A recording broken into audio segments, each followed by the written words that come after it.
Eventually, I couldn't even try which number are those.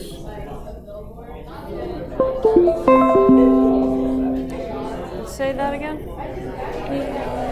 Look for your notes. Those numbers. Oh, these ones you just subtract. 0.29 minus Which 0.16. number are those? These ones, so this one comes from that minus I that. know. What is this? Oh, that's just a difference so you know how to draw your graph over here. So the highest line would be 20.29, that's the biggest distance.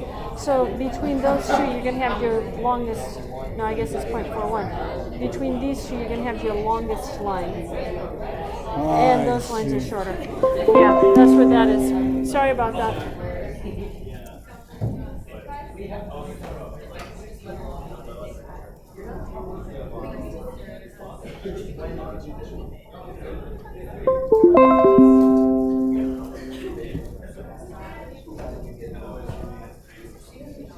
Okay.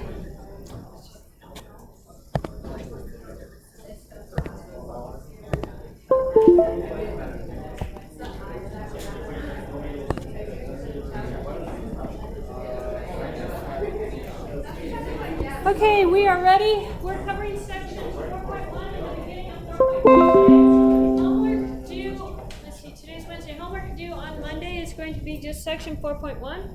The quizzes for Monday, you need to do section 4.2 and 4.3. That's fascinating.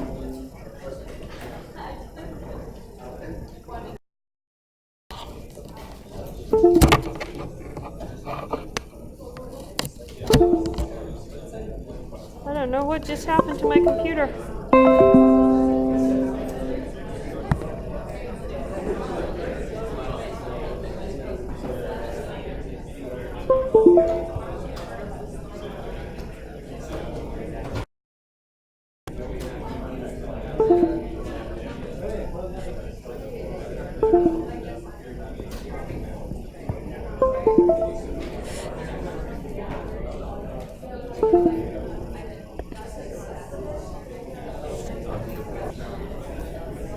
Okay, let's see if that works a little better.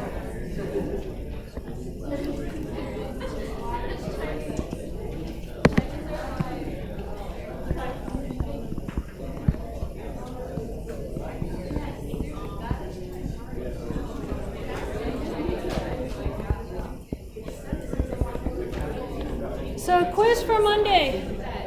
4.2 and 4.3 on E-Class. Some of you have not been doing the quizzes on E-Class yet. Make sure you're doing those quizzes on E-Class. You can do them as many times as you need to get 100% up until the time they're due. I cannot extend them. E-Class doesn't let me extend things for just a particular student for quizzes. You can do that on assignments, but it doesn't do it for quizzes. So once the quiz cutoff happens, I can't give you more time for it. Make sure that you get the quizzes done. The first two quizzes I gave everybody 100% for because there's some confusion about doing them on E-Class, and I had students adding and dropping the class, so I just gave everybody 100% for the first two quizzes. After that, your score is what your score is. Make sure you're doing the quizzes on E-Class. For Monday, 4.2 and 4.3, don't forget. If you go to E-Class and look at the calendar, it'll pop up those quizzes on the days that they're due, and you can click on the link and do the quizzes from the calendar on E-Class. The homework is on WebAssign. On WebAssign, you need to do the homework for 4.1. So that's what you do on Monday. Let's talk about section 4.1. 4.1 is the beginning of a discussion on probability. So far we have been talking about how to analyze our data. What does our data look like after we grab our data, we collect it? What does the data look like? Now what we're going to do is start talking about the different distributions that fit that data. In order to talk about the different distributions, we have to talk about probability. So we have a chapter in here dealing with probability. Probability is defined to be the numerical measure between 0 and 1 that describes the likelihood that an event will happen, that something will happen. Probability probabilities closer to 1 are more likely to happen. Probabilities closer to 0 are less likely to happen. If we assign a probability of 1, it means the event will happen. If I assign something the probability of 0, it means the event will not happen. Let me give you an example. Suppose you have a bag of marbles and all your marbles are blue. You draw a marble out. What's the probability you draw a blue marble out of your bag? 1. It's guaranteed to happen. You take a marble out, it's guaranteed to be blue. What's the probability you draw a red marble out of your bag? 0. There are no red marbles in your bag. It can't happen. Probability of 1 means it is guaranteed to occur. Probability of 0 means it will not happen. Now, in general, we don't know if something is guaranteed to happen or won't happen. When we're talking about life, what's the probability you're going to trip and fall down these stairs here? We don't know. We'll assign it a value. It's fairly unlikely to happen, but it has happened to someone. Therefore, it has to be a positive value, bigger than 0, smaller than 1, because we can't guarantee that it will happen to you. So we usually use probabilities between 0 and 1, not including 0 and 1. But there are cases for 0 and 1. The notation. P of A is read probability of A. It is not P times A. And it simply denotes the probability that event A will happen. That notation is a notation I'm going to be using throughout the semester. It's also the notation that they're going to use in the book. If you don't understand it, come talk to me. It just simply means probability of the event A happening. Probability assignments. There's 3 different ways to assign probabilities. The first way is based on intuition. The intuition is, if you flip a coin, what's the probability of getting a heads on a single flip of a fair coin? 0.5. But where did that come from? It's an intuition. It's based off of experience. You guys have flipped the coin. Cancer statistics out there. Different age groups have different probabilities of getting cancer. What is that based on? That's based on the number of people that have actually gotten cancer out of the total number of people in the population. So that's based on research, but those are actually coming from numbers. That's more than an intuition. I think if flip a coin, it should come up either heads or tails, so that should be 50%. But the cancer numbers come from research. That is going to be number 2, the probability assignment of relative frequency. How many people in the population came up with cancer divided by the total number of people in the population? That's over a time period. So that would be a relative frequency event. The last one, number 3, is the one we're going to use, and it looks very much like number 2. It's a probability assignment based on equally likely outcomes. In other words, we are going to list all the possibilities that could happen, and we're going to assume that each possibility has an equal chance of happening, and we then count the number of outcomes that could happen divided by the total possible outcomes. So you are rolling a die. Die or dice? I never can remember which was plural and which was singular. You're rolling it.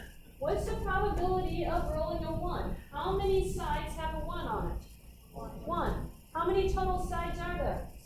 6. And assuming that each side is equally weighted in comparison to all the other sides, each side should land face up equal amount. So 1 out of 6 would be our probability for that. That's the one we're going to be using the most in this class. It's going to be number 3. Let's look at some examples. Find the probability of getting a heads on a single flip of a coin. When we're writing this down, we write P of H. And what is that going to be? There's 50% chance or 1/2. You can write it as a fraction or as a decimal. It doesn't matter. Now, number 2 is a little more interesting. It says a hat contains 3 marbles. 2 of these marbles are blue and 1 is red. Find the probability of drawing a red marble.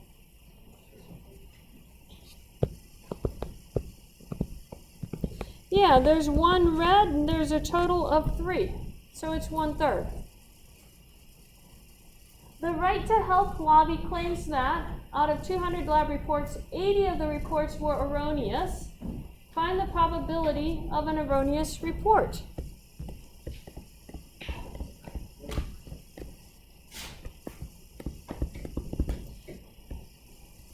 How many were erroneous? Divide by the total. You do not need to simplify these numbers. I do not need to see you simplifying your fractions. I do not need to see a decimal value unless WebAssign asks for you to put it in as a decimal value. I'm just as happy with fractions. In fact, I'm happier with fractions because it means it's less work for me. I don't have to get the calculator to calculate it to see if your decimal value was correct. I can see it from the fraction. So just write it down. Be lazy like me. Unless WebAssign tells you not to. Okay, so this section had the law of large numbers. The law of large numbers simply says, in the long run, if you keep increasing the sample size, that your probabilities approach the actual number. The experimental probabilities will approach the theoretical probabilities. What you would expect to happen becomes what happened. Now, it doesn't work if you have a very small sample size. Maybe you just flipped a coin 3 times, and 2 out of 3 times it came up heads. So you would tell me 2/3 of the time your probability was for heads would be 2/3. Well, that would be wrong. But if you flip it 100 times and 52 times it came up heads, that's much closer to 1/2. So when you're calculating probabilities, the more times you repeat your experiment, the better your results are going to be. Always, always, always look at how many times someone repeats an experiment. When you're reading journal articles, many of you probably are headed into scientific fields, if I don't know. If you're headed into scientific fields, they will tell you the number of people that they had in their studies. The larger the number of people, the more accurate the results. The smaller the number of people, the less accurate the results. So you can't say anything based off of a small number of times of doing something. 3 or 4 times does not tell you much. 50 or 100 times, now you're talking. You're going to be able to find out something. You can't find out anything from a small group. You can find out lots from a large number. You start seeing repetitions. So law of large numbers says repeat a lot. That is your goal. Use large numbers in finding our probabilities. Okay. Some definitions that we need here. I can't spell, can I? This is an experiment.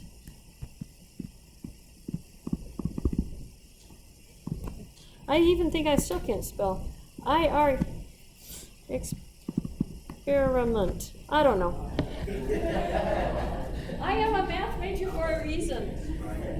I actually, cannot spell at all, but I grew up in Pakistan and India. I was born in Africa, and so how many of you are from British countries of origin or have traveled to British countries of origin? How do you spell color? O-U-R. I put O-U in a lot of words when I first came back to the States, and I came back to the States when I was in 7th grade. I failed every spelling test in 7th grade. This did not go well for me. Since then, this is probably why I went into math. You don't have to spell in math. Let's try this again. Experiment. I don't know. There we go. Experiment. A statistical experiment or statistical observation can be thought of any random activity that results in a definite outcome. So it's a very broad definition. It's anything that can result in a definite outcome, something that you know what the outcome is going to be. That's a statistical experiment. An event, you know, the sad thing is I have spell checker on the software, but it doesn't catch it on everything, evidently. An event is a collection of one or more outcomes of a statistical experiment or observation. I did it again. Experiment or observation. So what is an event? An event is one or more things that could happen when you run your observation or your experiment once. So if you're rolling a dice, what are your events for that on a single roll? 1, 2, 3, 4, 5, and 6. All the options that could happen. Each one of those is an event.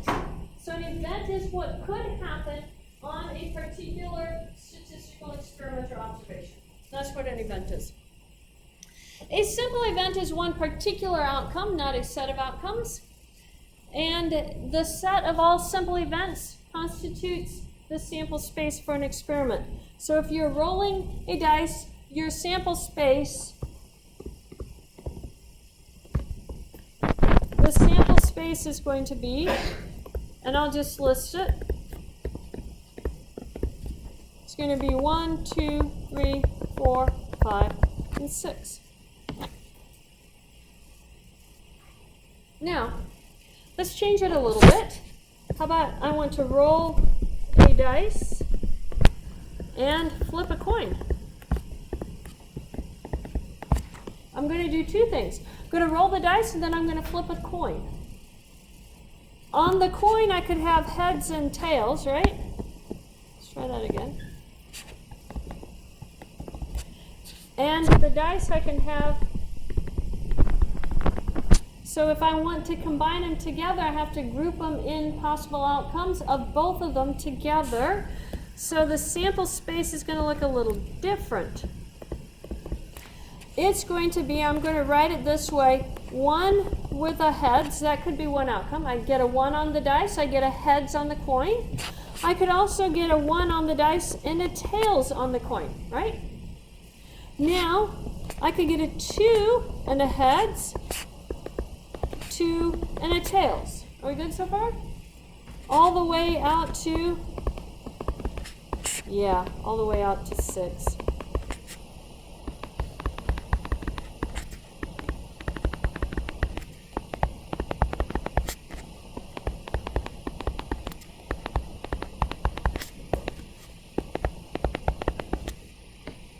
How many events do I have in my second sample space here?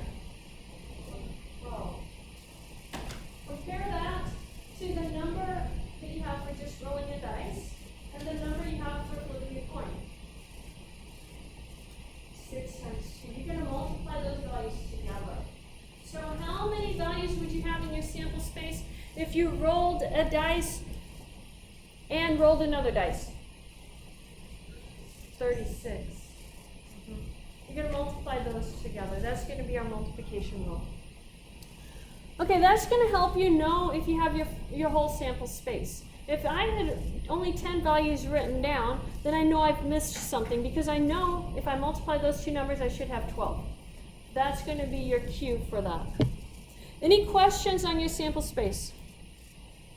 Okay, that's going to be important because without a sample space, we can't calculate probabilities. We're going to now start looking at calculating probabilities here. Human eye color is controlled by a single pair of genes called genotype. Brown eye color, B, is considered dominant over blue eye color, B, lowercase b.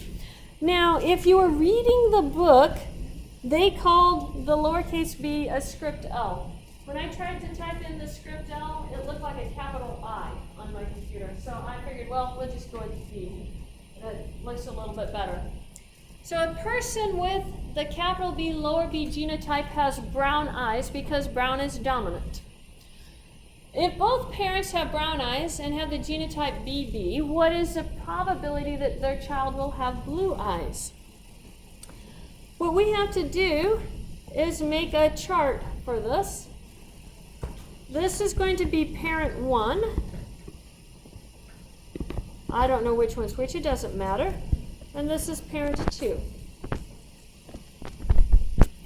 So this chart becomes BB. It's always row and then column, so capital B, lower B, capital B, and then 2 lower B's. Those are all the options that you can get. Now, of all of these options, which ones give you brown eyes? Yeah, You get 3 of them. And which one give you blue eyes? So what is the probability of blue? 1/4. What is the probability of brown? 3/4. These are called Punnett squares.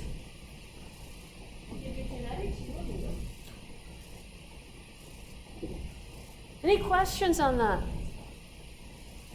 We'll actually be visiting these guys again later on in the semester.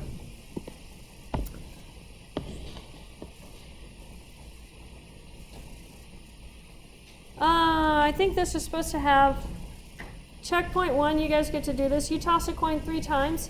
H denotes heads, T denotes tails. Assume that the combination HTH means that H landed on the first toss, tails on the second, and heads on the third. This should be heads. So heads landed first, tails second, heads third.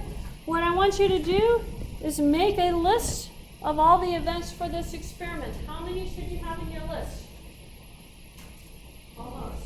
You have 2 for the first, times 2 for the second, times 2 for the third. 8. 8 events. So go ahead and write that out. This is what you're doing from here, right there. On your papers that you started your classwork on at the beginning, just add this to it.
The first one I gave you was HTH, but if you started with HHH, all heads, HHT, and so forth all the way through. All possible combinations of H's and T's. Yes, exactly. There are 8 of them that you're looking for.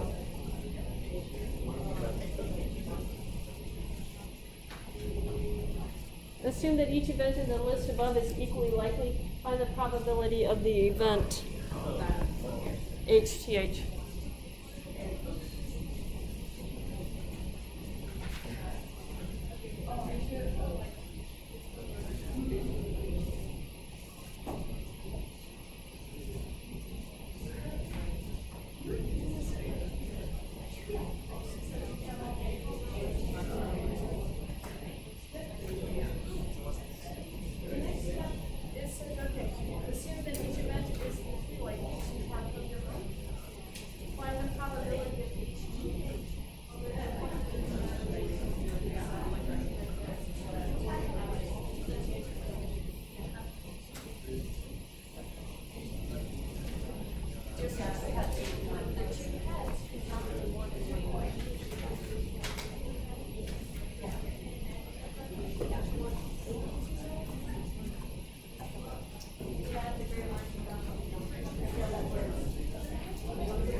answer to this one was 1 out of 8. And the answer to that one is 3 out of 8. Because I said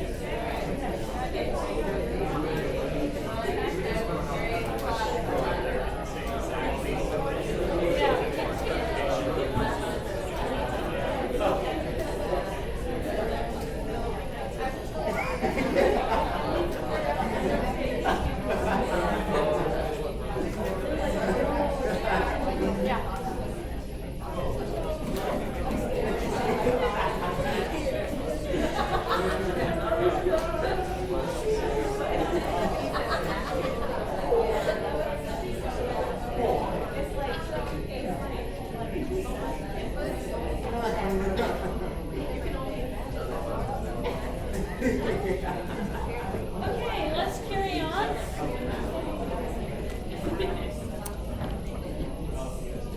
The sum of probabilities. The sum of the probabilities of all simple events in a sample space must equal 1. If you go back to the one we just did up here, if you look at all the probabilities for each of the events, HTH was 1 over 8, HHH would be 1 over 8. If you add all of those together, you're going to get 1. 1 over 8 plus 1 over 8, 8 times gives you 1. If you add all of those probabilities together, it has to equal 1. This becomes very important to us because we start talking about the probability of the complement of a set. In number 3, I said, what was the probability of getting 2 heads? And you told me it was 3 out of 8, right? In number 3 up here, our answer was 3 out of 8. Now, what would be the complement of 2 heads? Let's talk complement. What is the complement of something? Yeah, not in the set, right? E, right here, complement. I tell you I can't spell.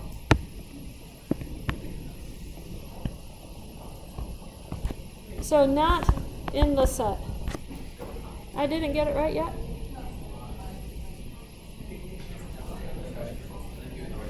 We think it's right to begin with? Whatever it is. It's everything not in the set. The what people disagree with me, they say it's odd.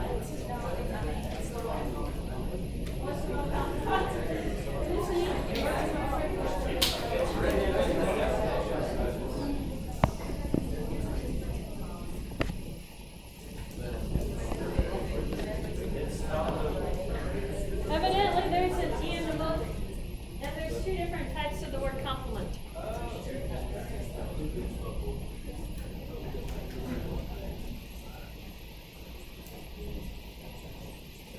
There is a joke that was told when I was quite young in India, and it was told by an English teacher in India. And he was talking to his English as a second language students. So in India, there's hundreds of dialects. Hindi is the mother tongue of the country, and English is the second language. But if you want to communicate with everybody, usually use English. So everybody takes English in grade school. And he was talking to his students, and he said, you have to understand this now. There is the E sound, and he was giving evidences of the E sound. I mean, it's the E, like the vegetable leaf. You know, that E sound is in the vegetable leaf.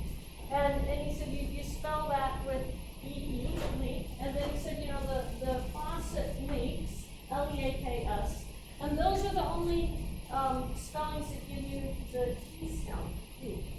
He comes to class the next day, and he goes, I'm sorry, I goofed up. I missed one. The dog leaks itself. You have to understand, India says E for I. The dog leaks itself. L-I-C-K-S. Sorry, guys. I had to share that with you.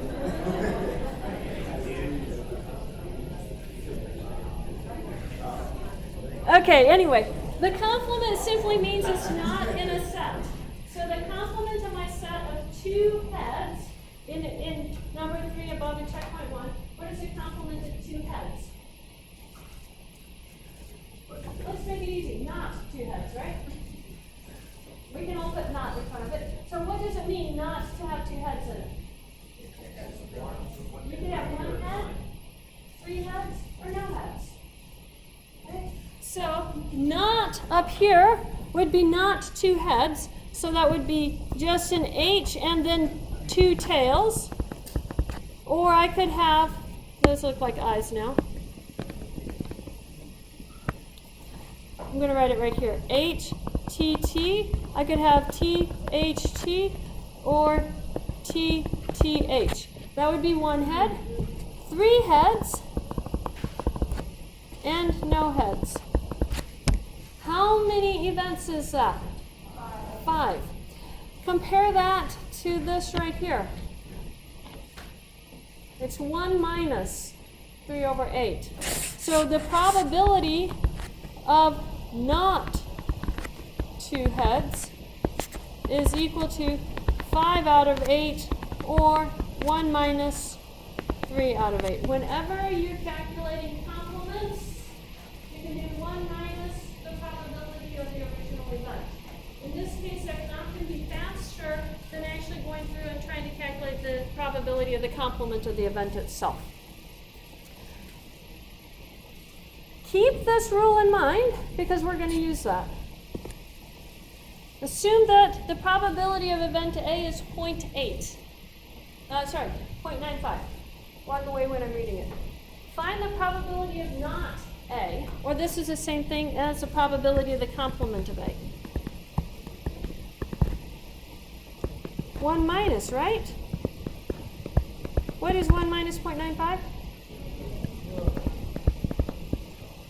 0.05. These are the easiest questions I can give you. And there is one of these on the test. Be able to do complements. This is a test question. It's the easiest test question I can give you. No one should miss this question. And it will be simple numbers too.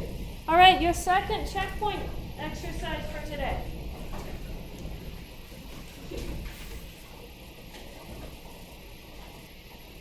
There's no work for this one. Just write page down.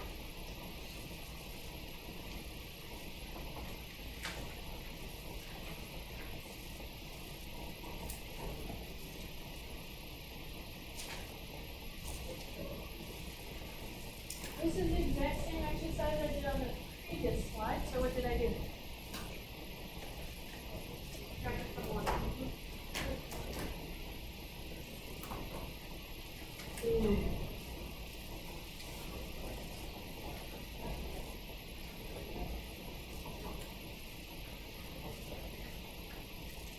What did we get for an answer, guys? 0.6. 0.6 is your answer on this one.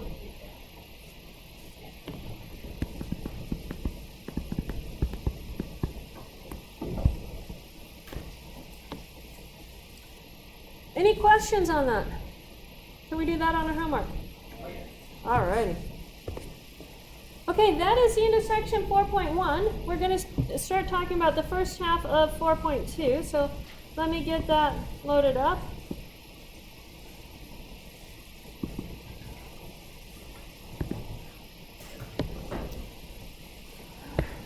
Then let's go to the top instead of the bottom. 4.2, basic probability rules. So we're talking about compound events. What we're doing is talking about events rather than just simple events, adding and intersections and unions of events.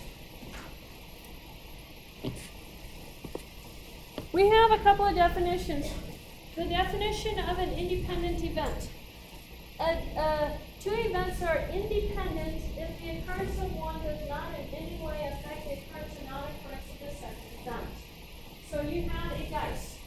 You roll it. It doesn't matter what you rolled on the first one. As soon as you pick that dice up and roll it again, it shouldn't affect the second roll. Correct? Independent events. The first roll does not affect the second roll. Now, think about this. You have a hat of marbles. There are 5 marbles in your hat. You draw a marble out, you set it down. You're going to draw another marble out. Have you changed the number of marbles in your hat? Yes. Yes. So you have impacted the probability of what's going to happen because you now have a instead of marbles. You have 4 instead of 5. Dependent events. If the occurrence of the first event impacts the occurrence of the second event, your events are dependent. If the occurrence of the first event does not change the occurrence of the second event, they are independent. There's no way for you to drive with this one. Dependent and independent events, you have to think about whether you're actually changing your sample by doing the first event. Does that change what's happening? We have to identify dependent and independent events. Which of the following events are independent? Drawing marbles from a hat without replacement. You draw the first one out, set it down. Draw the second one out. Dependent or independent? Dependent. It changes the second draw.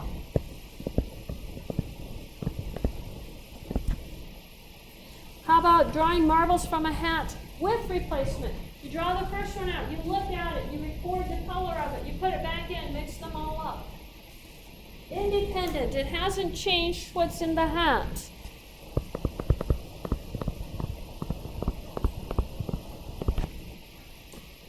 You roll a die. You roll it once, pick it up, you roll it the second time. Dependent or independent? Independent.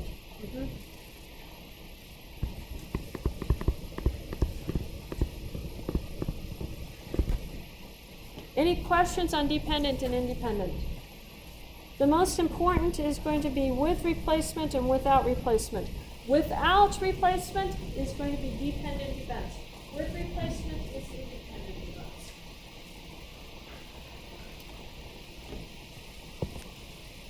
Our multiplication rule, it says, if you're looking for the probability of 2 events, A and B happening, this is going to be event A happens and then event B happens.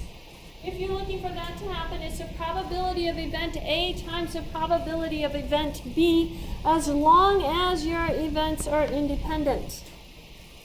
If your events are dependent, then you get the change in the second event. Let me write this notation down. B vertical line A means probability, that's a Y. Probability B happens given that A happened. Probability B happens given that A happened. Everything after your vertical line is what you're assuming happened. The problem is going to tell you that that happened. You find the probability of B happening if you know that A happened. So that's what we're going to do. What this rule is simply saying is this. You are very lucky in doing your experiments. What you wish to happen always happens. If you're drawing marbles out of a hat, you always draw the color you're looking for. That's what the rule is saying. So you draw your color out. So you have a hat full of marbles, some blue ones and some red ones. So you draw your red marble out. That's what you wanted first. So that's what you draw first. Then you count the change on it. That means you decrease the red marbles by 1 because that's what you drew out. And then count for the next one. You'll always get what you're looking for. You guys are extremely lucky in probabilities. You always get what you're looking for. And when you think about it that way, you'll always get it right. So let's look at an example here. You throw 2 rare dice. What is the probability of getting a 5 on each dice? First of all, dependent or independent events? Independent. That means I just multiply the 2 probabilities together. So both 5 is equal to the probability 5 first times the probability of a 5 second. What's the probability of getting a 5 on the first roll? 1 in 6. What's the probability of getting a 5 on the second? 1 out of 6. Multiply them together and you get 1 out of 36. There's your answer. Independent events, you just multiply them together. You don't have to think about it. You just multiply them together. Let's do another example. Consider a collection of marbles in a hat. There are 2 white marbles, 3 blue marbles, and 1 red marble. You draw 2 marbles out without replacement. Dependent or independent? Dependent, yep. Dependent. Find the probability of drawing 2 blue marbles. So this would be blue and blue. Blue first and blue second.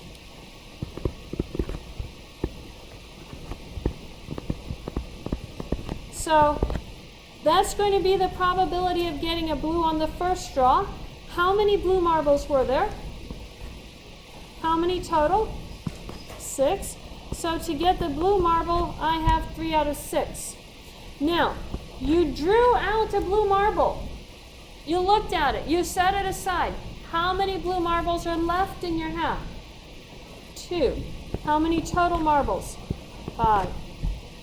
That's how that happens. You think, I'm always lucky, I get what I want when I draw it. Okay? Draw it by looking at it. Multiply this becomes 6 out of 30. If you want to simplify that to 1 out of 5, you can. I'm just as happy with that answer. Okay? Any questions on that? Let's change it a little bit. You draw 2 marbles out with replacement. Dependent or independent? Independent. Everything goes back in. Find the probability of drawing 2 blue marbles. So this is blue first and blue second. So what's the probability of getting the blue marble first? 3 out of 6. You looked at it, you got your blue marble, looked at it, put it back in. How many blue marbles do you have? 3 out of 6. So you have 9 out of 36. You'll notice that 6 out of 30 and 9 out of 36 are different numbers. 6 out of 30 is 1/5. That's a 20% chance of that one happening. 9 out of 36 is 1/4. That's 25% chance of that. If you put it back in, here's the probability. Okay, let's look at number 3. Number 3 is a little bit different. It says you draw 2 marbles out without replacement. Independent or dependent? Dependent. Find the probability of drawing a white marble and a blue marble. If this is the first draw, and this one's the second, white is the first, blue is the second, then WB is different from BW. WB is white first, blue second. BW is blue first, white second. There are 2 different events. I have to find the probability of each of those events and add it together because those are 2 separate things that can happen. So let's find the probability for W and B. What's the probability of drawing a white one on the first draw? How many white are there? Out of 6. Now we got our white marble, we set it down. What's the probability of getting a blue marble? 3 out of 5. So that becomes 6 out of 30. Now, let's look at the probability of blue-white. What's the probability of getting a blue marble on the first draw? 3 out of 6. Probability of a white marble after we took the blue marble out? 2 out of 5. Notice that is also 6 out of 30. It usually is. So then, if I want to finish this answer, I'm going to add them together. So you have 6 out of 30, the probability for the first one, plus 6 out of 30, the probability for the second one. Add it together to get your final answer of 12 out of 30. So our total answer is going to be 12 out of 30. How to get either order, white, blue, or blue, white. Now the next one is number 3, but it's with replacement. Dependent or independent? Independent. Do the same thing. Probability, I'll do blue, white first. What's the probability for the blue marble first? 3 out of 6. You put it back in, what's the probability for the white? So that's 6 out of 36. And now let's do white and blue. What's the probability of white first? And then blue second. 3 out of 6. 6 out of 36. Add these together to get our final answer, and you have I think I heard someone ask a very good question. Why do I add them? Why do I add them? Because I'm looking at two events. Remember when we started talking all of this off at the beginning? You had to count the number of events that could happen. If you calculate the probability for two different events, rather than counting the events, you just add the probabilities together. That takes care of the number of ways that events can happen.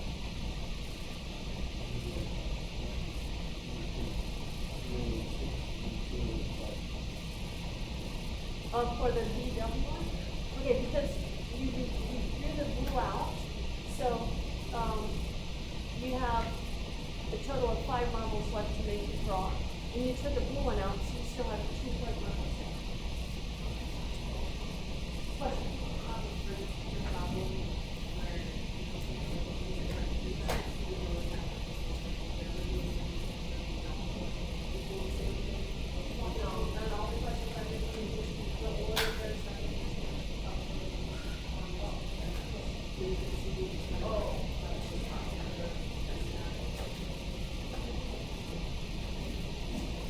Any other questions?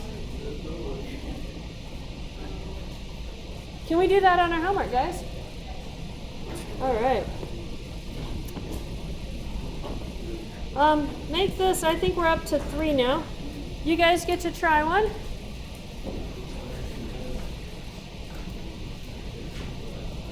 This is a red marble and a blue marble.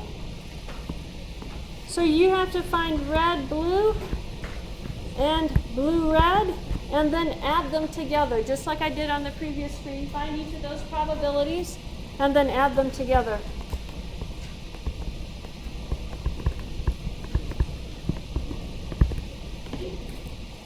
Because I didn't specify which one was first and which one was second.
That sounds right.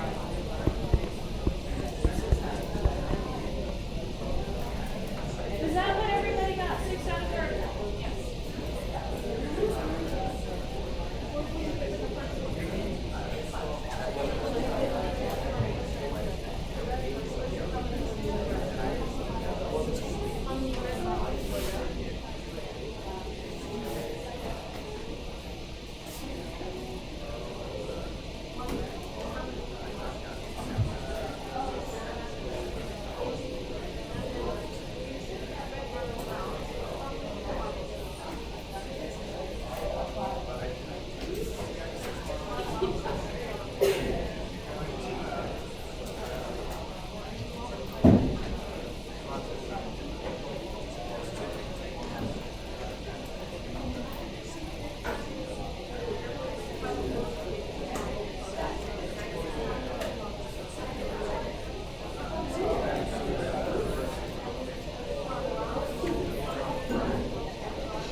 first example that we're going to look at here today, and then I'll tell you about the statistics project.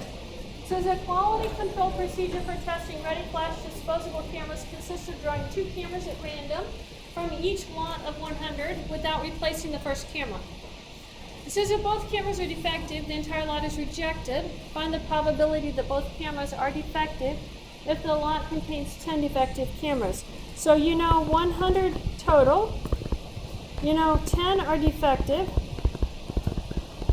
Find the probability of getting a defective and a defective. D is going to stand for defective. So what's the probability of drawing a defective camera first? What's the probability of drawing a defective camera second if you drew one that was defective first? Sorry.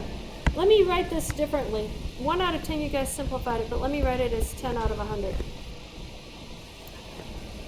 9 out of 99. Don't simplify it, you'll confuse yourself. So you get 90 out of 99, 100. Or if you want to cancel your zeros, 9 out of 99, 990. Or 1 out of 110, if you will. Relatively small probability. You have a homework problem similar to that. Can we do that? Okay, let me save this and stop the projector. And then let me tell you about the project.